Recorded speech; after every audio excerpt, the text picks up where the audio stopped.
नमस्कार सांग माने पखाल दिवस उपलक्षे आपण मानक समस्त शुभेच्छा और शुभकामना।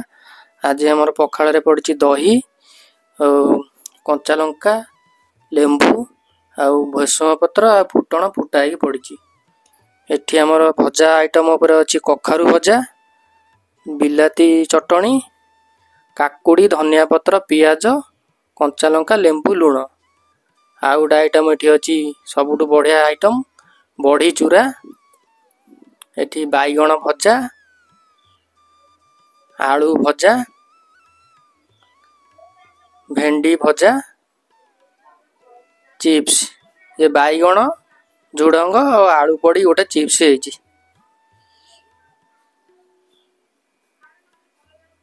जदि आपण मानक भिडियोटी भल लगुची ताले भिडियो को लाइक शेयर करदेवे आउ मो चैनल को सब्सक्राइब करदेवे। जय जगन्नाथ।